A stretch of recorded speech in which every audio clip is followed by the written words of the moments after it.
Bom, o jornalismo e o entretenimento têm caminhado juntos. Mas o que vai ser do futuro dessa junção? Mas voltando àquela minha tese, só para deixá-la mais fechada, é o seguinte. Tia Dora, minha tia Dora querida, que se gosta tanto do Edmundo, meu filho também gosta, também já gostei. 93, quantos anos você tinha, 93? Ah, tinha 16 anos. Tinha um dentão que parecia um filme Maravilha da minha.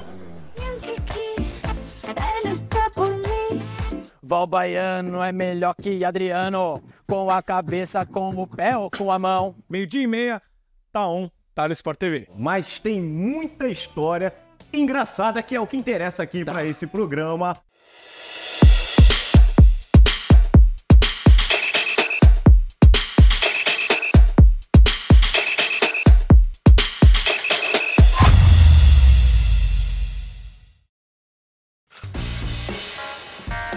Bom, amigos, mais uma edição da Tríplice Coroa começando e aqui você fica por dentro de tudo que acontece diariamente no futebol do Brasil e do mundo. Já vamos iniciar com o assunto quente da semana, né? Os senhores viram que o Cartão Verde, a mesa redonda da Gazeta e a nossa querida Tríplice Coroa atingiram um Ibope que superou números enormes de programas da TV brasileira? É, meus queridos, e é desse formato que a gente desfruta há tantos anos. Do meu lado hoje, tenho o prazer de contar com a presença do ilustre André Costa e do meu querido e velho amigo Matheus Leite. Muito boa noite, senhores. Boa noite, Vinícius. Boa noite, Matheus. Pessoal, esse formato tá pegando fogo mesmo.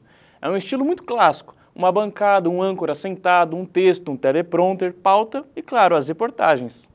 Boa noite, amigos. É isso mesmo que o André falou. Estamos crescendo cada vez mais e os programas dos nossos outros colegas também. Tanto a Mesa Redonda quanto o Cartão Verde, esse tipo de debate que a audiência adora. Agora, se os jovens vão continuar gostando, é outra conversa.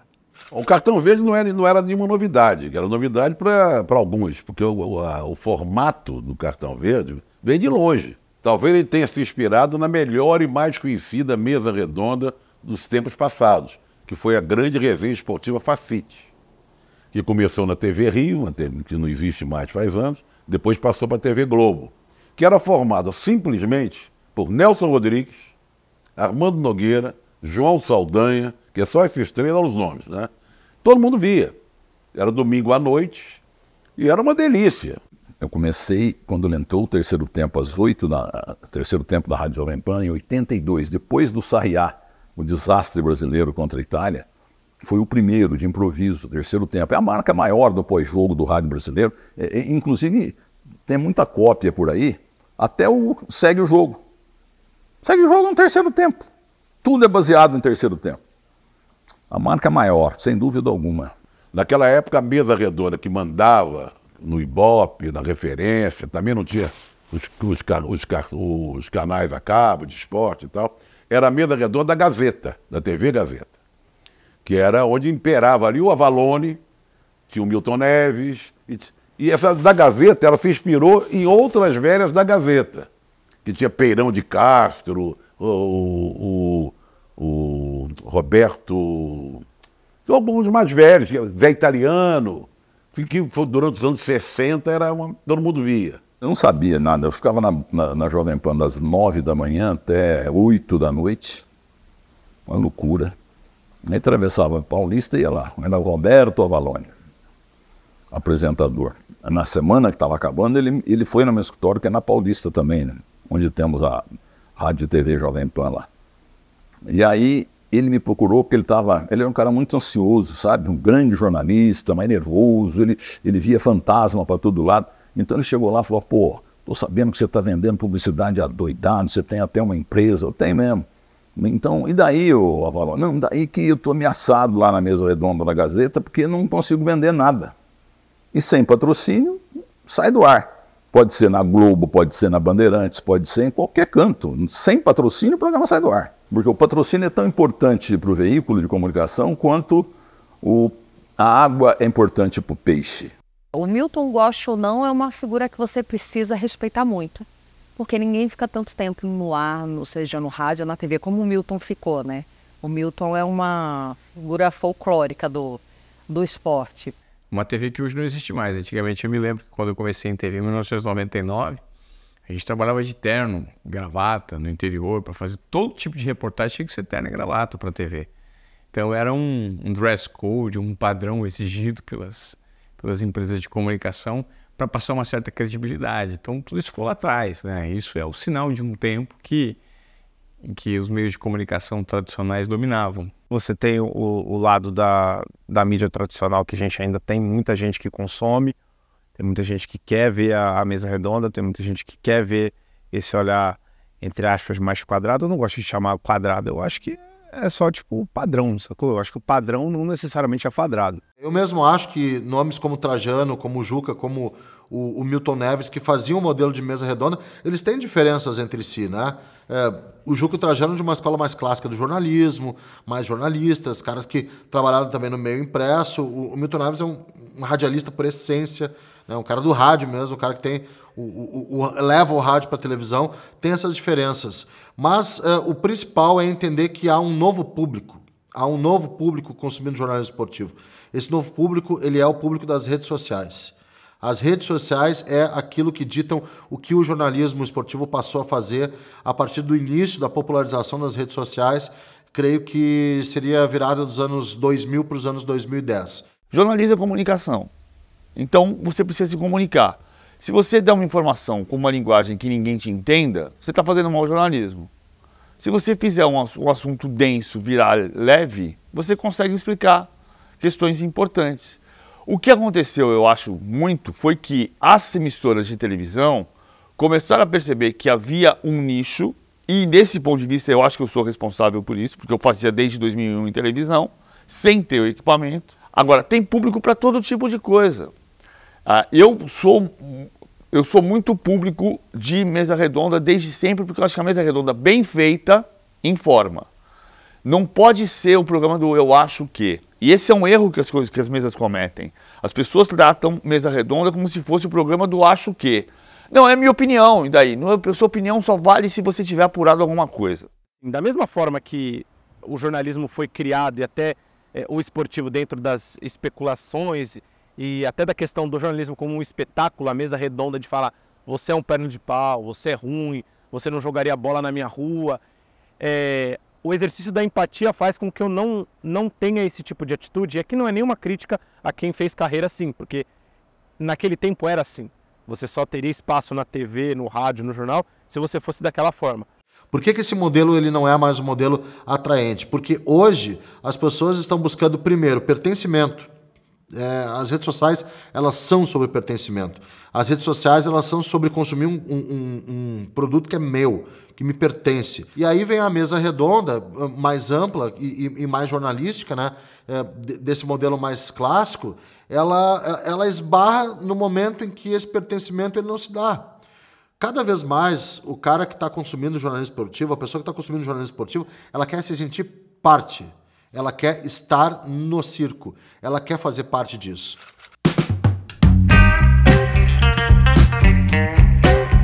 Estamos de volta e vamos continuar o assunto da noite. Não. Calma aí. O que está acontecendo? Agora sim, a Tríplice Coroa está de cara nova, até pelo fato do jornalismo esportivo caminhar com a sociedade e não em paralela mesma, né? E esse tal de entretenimento cresceu muito também. Eu não vou mentir não, eu acho que tem futuro, viu? Gente, o golpe final diz respeito ao público. Óbvio que a gente lida com uma metamorfose na profissão, mas vocês não acham que o jornalismo esportivo do dia pra noite envelheceu rápido demais? Eu acredito que a gente foi precursor de um movimento, né, na televisão brasileira, com a nova linguagem do Globo Esporte na época, em 2009. Então a gente passou a enxergar o futebol não só como algo direcionado aos apaixonados, os heavy users, né? Só quem gostava de futebol, mas passou a enxergar o esporte como um todo como uma linguagem que poderia ser comunicada por uma dona de casa que não estava habituada a assistir um jogo, porque ao contar por meio da criatividade, por meio de alguns memes, de algumas brincadeiras, ou explorando alguns fatos que orbitavam o futebol e não só o jogo propriamente em si, né? Eu falo futebol porque é o esporte que tem a grande atenção dos brasileiros, né? E domina 99% dos noticiários. Mas essa era a ideia, então era democratizar o esporte como uma forma de entretenimento, usando muita criatividade, usando linguagens mais leves, usando algumas brincadeiras, algo que a TV não estava habituada a ver à época. Será que alguns parâmetros são efetivamente jornalísticos? Será que quando a gente tem ali o Thiago Leifert lá em 2007, 2008, começando a ter uma penetração de massa na mídia, será que ele está fazendo jornalismo? Poxa vida, será que um narrador esportivo faz jornalismo? Ele tem talvez uma técnica jornalística, tudo isso tem uma técnica jornalística, tem um pano de fundo jornalístico, mas será que as pessoas estão fazendo mesmo jornalismo esportivo? Será que não é uma outra coisa? Comunicação esportiva, cobertura esportiva, mídia esportiva, mas um pouco mais, inclusive, alargada que o jornalismo, né? A comunicação, o jornalismo está dentro da comunicação, né? Não ao contrário, mais alargada que o jornalismo, e também isso não serve para permitir que se tenha em cima do objeto uma performance, um entretenimento, um riso, né, uma abordagem diferente. A nossa profissão de jornalista virou subprofissão. Não existe mais jornalismo. O jornalismo acabou. Existe o jornalismo tradicional. Mas o que é ser jornalista hoje?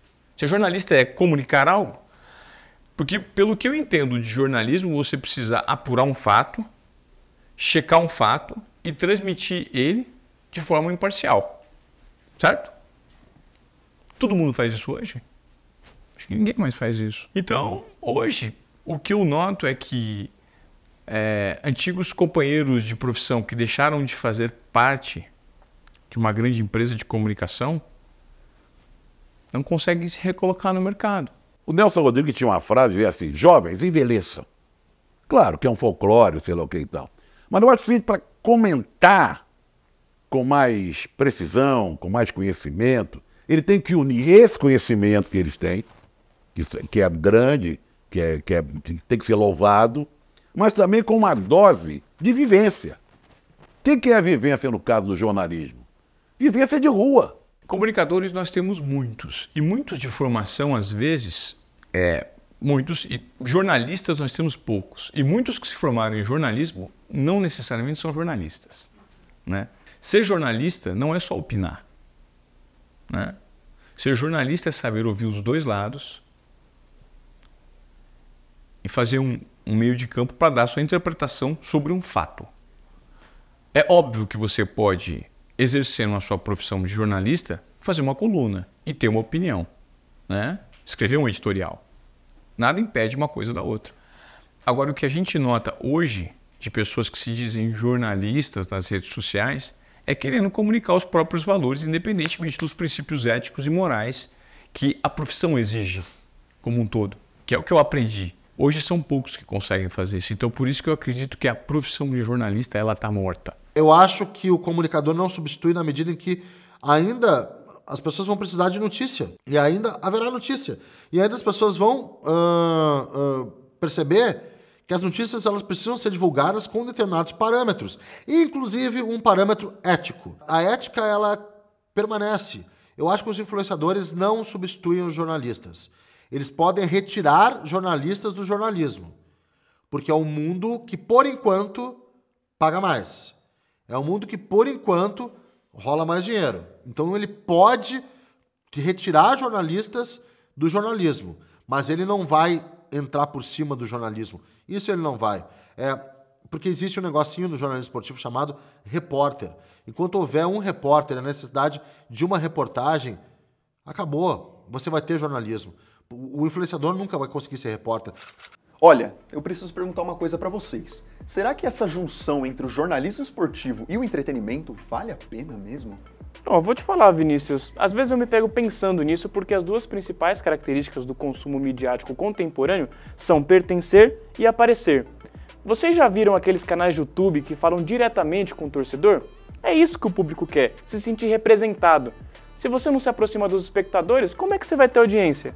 A gente começou a fazer o que o público quer ver, né? Deixa tudo um pouco mais leve, mas tem que saber fazer direito. Talvez no futuro tudo isso mude, mas isso a gente só vai saber lá na frente. Salve, salve, santistas depressivos de todo o Brasil, de todo mundo. A ideia surgiu lá em 2012. Nasceu como uma página de humor no Facebook.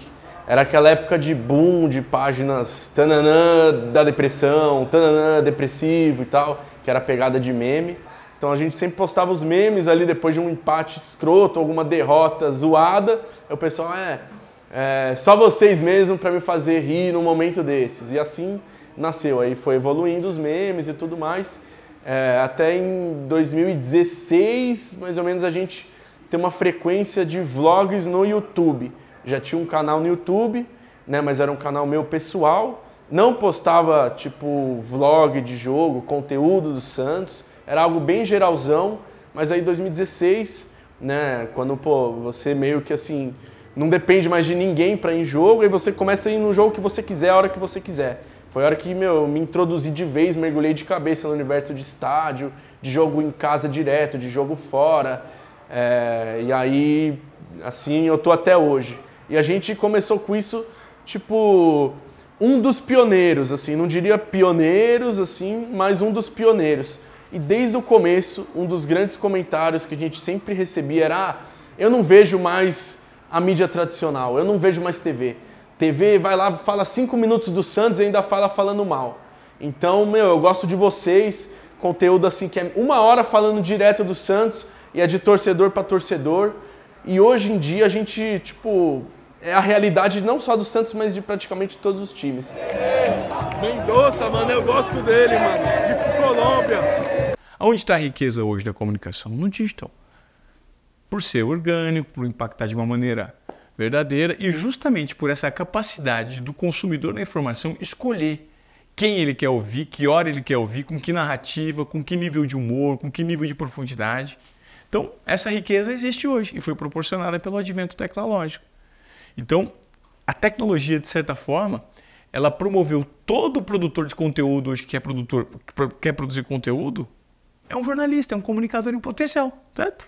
Então, hoje, sei lá, um menino de 14, 15 anos montar um canal de react, ou de linha narrativa em que ele comente os jogos do time do coração dele de uma maneira bem-humorada e que atenda a expectativa de um público específico, ele tem todo para fazer sucesso.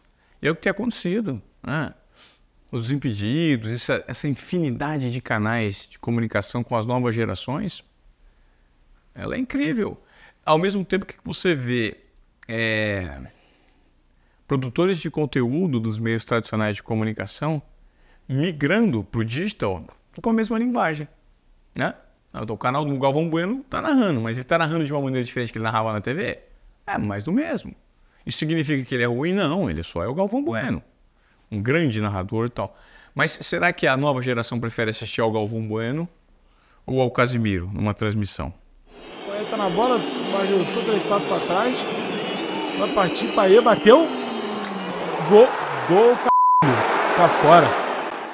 A gente está no momento em que o pertencimento é o que dita as coisas. As pessoas querem perceber. Para mim, a virada de chave de quando as pessoas começaram a exigir um pertencimento acontece por causa da tecnologia, influenciado pela tecnologia, mas também a tecnologia foi influenciada por isso. A gente sabe que hoje em dia a TV engessada já não tem mais espaço, não tem mais por que ter isso, né? Hoje o público aí, nos principais meios, no geral, assim, essa é uma coisa que tipo, tem que se adaptar mesmo, porque é uma pegada do tipo de conteúdo hoje que o pessoal quer consumir, né? Não é à toa que Casimiro faz sucesso pra caramba, programa do Neto, que, virou um personagem, né? Então, quem não quer, quando o Corinthians vai lá, perde um jogo, quem não quer assistir o Neto no dia seguinte, só pra ver o que ele vai falar?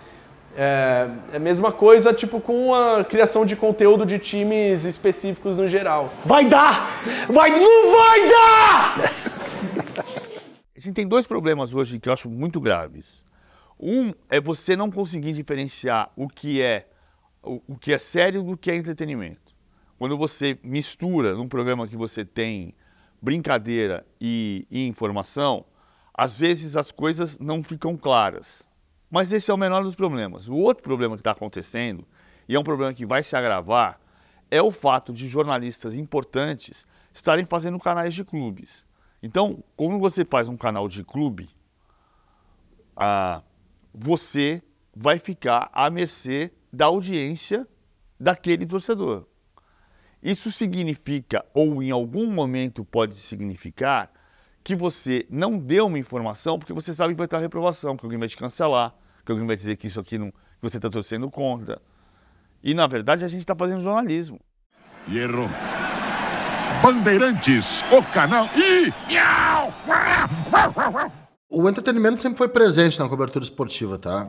Não é novo. A questão é que ele era uma espécie de exceção, né?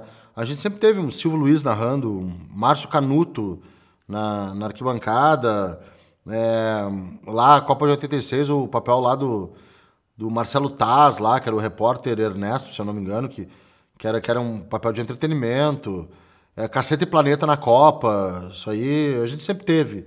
A presença do entretenimento na cobertura jornalística, sempre. A questão é que era uma convivência, de certa forma, harmônica, né? Se completavam. Eu não quero ter, não vou dizer dessa água não beberei, eu posso precisar um dia, mas eu prefiro não precisar ter como meu público um público que vai ter um viés exclusivo de um lado. O jornalismo parte da premissa dos dois lados, de você ouvir ponto e contraponto. Então, esse ponto ele é muito delicado. Ele é mais delicado do que quando você fazia a mesa redonda com o Milton Peruzzi, que era o palmeirense, o Roberto Petri, que era o São Paulino, o Zé Italiano, que era o corintiano, o Perão de Castro, que era o santista.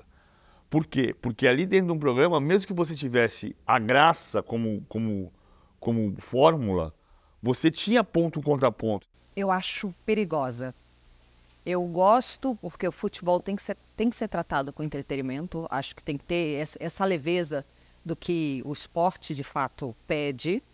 Essa vibração da torcida, às vezes a zoeira, essa brincadeira é necessária. Acho que nem tudo precisa ser tão sério, tão a ferro e fogo. Mas eu acho que o entretenimento, às vezes, caminha numa linha muito tênue. Com a falta de responsabilidade quando você tem um microfone, fica muito próximo de você perder a mão e a falta do respeito, às vezes, caminha também muito junto. Então, eu acho uma junção necessária, mas é uma junção perigosa, uma vez que você não sabe conduzir o entretenimento.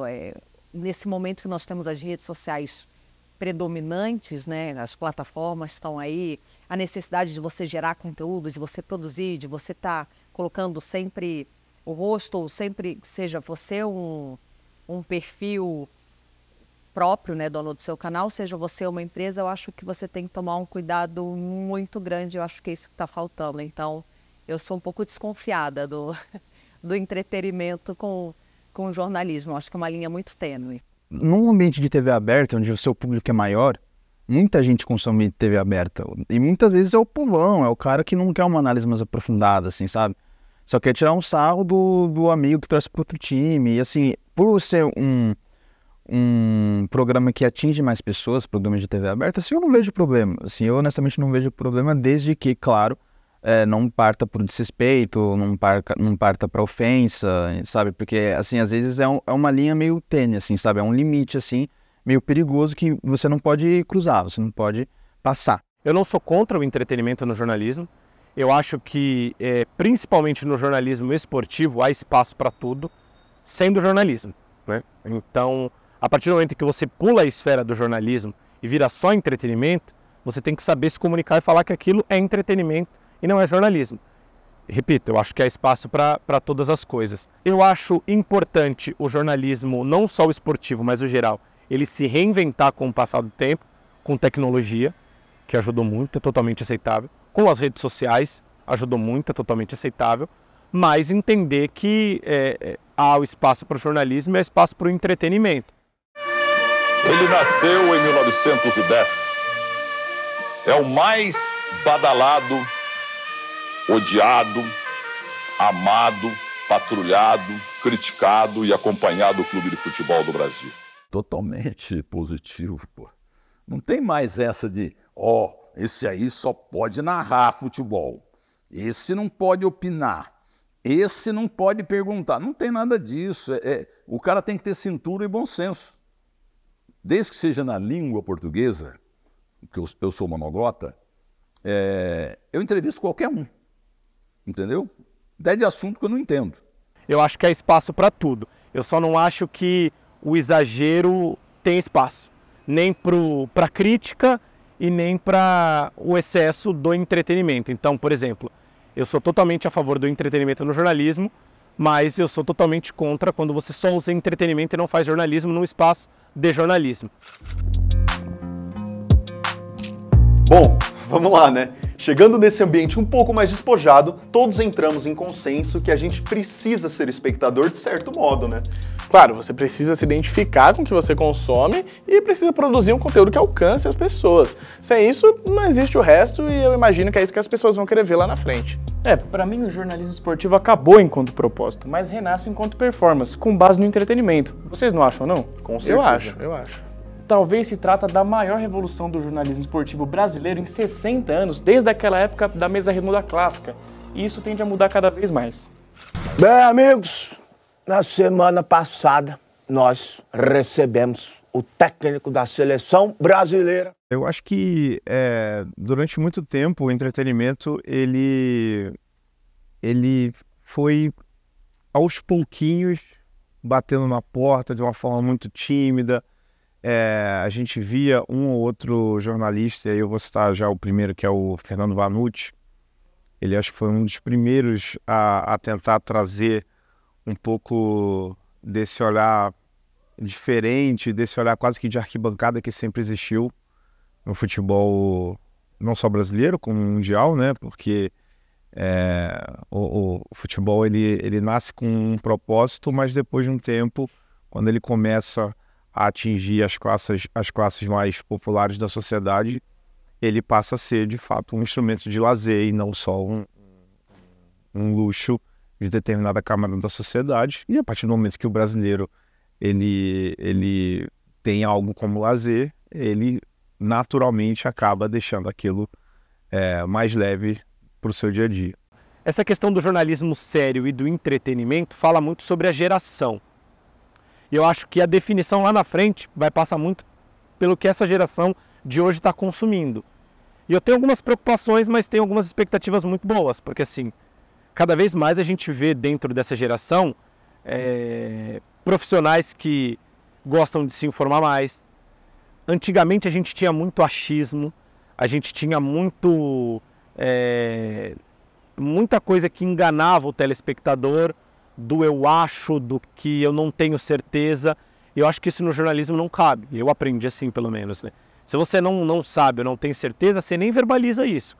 Eu vou atrás dessa informação e te confirmo e ok. Ah, eu acho que fulano de tal. Quando eu verbalizo eu acho que fulano de tal, o cara que está assistindo você não estudou jornalismo. Ele não quer saber, o cara que eu assisto lá, que é o grande nome expoente da TV, falou que, ele não vai falar eu acho, ele falou que o fulano de tal vai jogar no outro time. E isso vira bola de neve. O entretenimento no futebol, ele começa de uma forma muito tímida. Então, durante muitos anos, nós víamos muito pouco disso. E, do nada, claro que são vários fatores e vários players, né? São vários profissionais da mídia que têm esse papel. Parece que é do nada, mas não é. Só que a forma com que isso vira parece muito avassaladora. Parece que, assim, num ano tinha muito pouco e do nada está em todos os lugares. Eu acredito que a gente, daqui a um tempo, não vai ter mais essa divisão de programa de TV e de internet. Porque hoje em dia a TV já está na internet e a internet já está na TV. Eu, por exemplo, eu assisto Premiere numa conta do Globoplay, que é um streaming, não é uma TV, mas na minha TV. Então, o YouTube, você assiste o YouTube, que teoricamente é um aplicativo de computador de internet, na sua TV.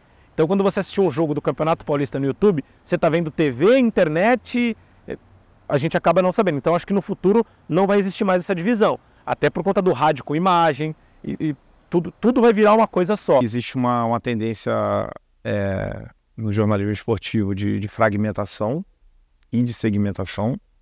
E aí isso pode ser para vários lados, tanto o mais clubista, como a gente tem visto, né, cada vez mais pessoas que nem são jornalistas, né, são mais torcedores, são pessoas que entendem muito do clube, mas elas acabam aliando esse conhecimento com uma forma de se comunicar única. Eu acho que é por isso que cada vez mais a gente tem essa opção, não só na internet, não só nas redes sociais, como também existem alguns veículos que tentam, de certa forma, dar esse espaço. Uns dão mais espaço, outros dão menos, mas todo mundo já entendeu a importância de existir esse espaço. E isso é muito importante. Então, o entretenimento no esporte, ele deixa de ser uma mera opção e passa a ser quase que uma necessidade. Eu acho que o jornalismo esportivo, na verdade, o esporte é entretenimento, né?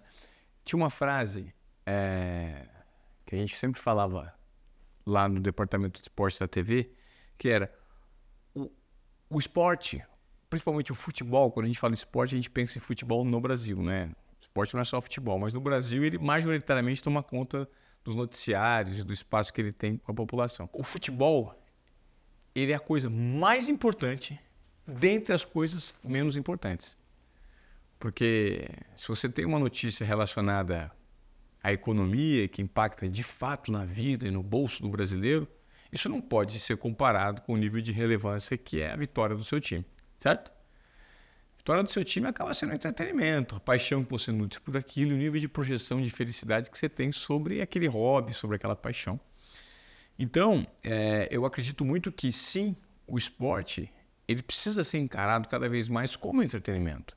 Esse lugar de entretenimento, de humor, ele se coloca num lugar de julgamento do consumidor, do telespectador, enfim, seja lá quem seja. Então, assim, sempre vai ser muito positivo para uns, só que vai ser muito negativo para outros, entendeu? Mas a questão de hoje é você ter essa fragmentação muito ampla em vários setores, faz com que tudo acaba ficando a cargo do consumidor mesmo, entendeu?